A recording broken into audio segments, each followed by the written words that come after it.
What up everybody, it's Matchstick. Today I'm going to share 2 writing ideas that I'm personally abandoning, but that I think someone else might have fun pursuing.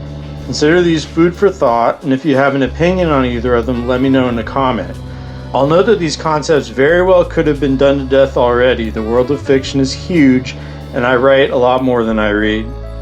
Before I get into it, if you're watching this, you should subscribe to the Matchstick Fiction channel, because it's either videos about writing or reviews of cool narrative art.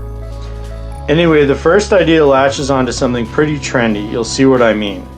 It has to do with pre-existing characters, whether from your own stories or from another source. My project was going to be a bunch of short stories that established a cast of varied characters, for example. These are ideally characters from completely different universes that come from plots in different genres. The plan was to have all these short stories in a sort of collection, then take these characters, after all their individual stories were fleshed out, and remove them from their individual worlds to have them compete in a battle royale of some sort.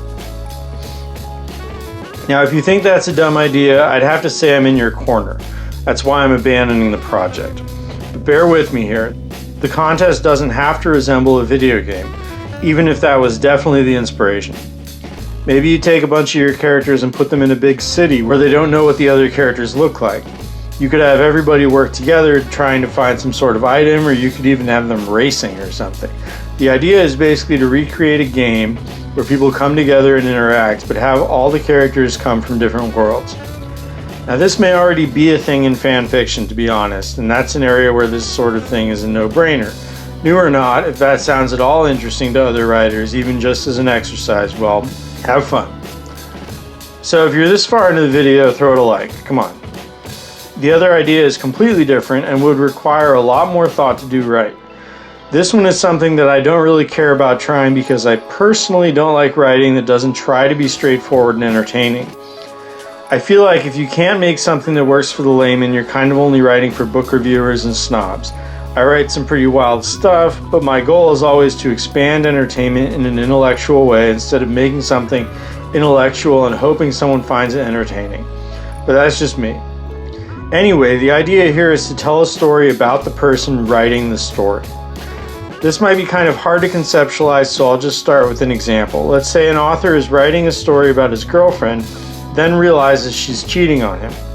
He keeps writing, however, and makes something horrible happen to the character that was symbolizing her. You may have done something like that. I've done similar stuff. The idea is to make a fake version of that type of story. The concept here is to come up with a narrative about what a writer is going through, then write what the fake writer would write in reaction to those events. For example, really drive home the point that the writer in the example I gave is deeply in love, then make it obvious that things change completely when he finds out she has something on the side. The more over the top the reaction is, the easier the reader will make the connection about what the fake writer's intentions are. Ideally, this would be a more complicated plot than a breakup, but still, this sort of meta idea could work if done right. Sort of a real narrative in back of writing that only implies that narrative. Anyway, what about you? Do you know of stories that use these techniques? Definitely comment if you've got a response to either of those, or if you have your own ideas that you've abandoned and want to share. Again, I'm Matchstick, and you can subscribe to a newsletter where I talk about writing and my own stuff in the link in the description. Also, definitely like and subscribe if you got this far. Peace.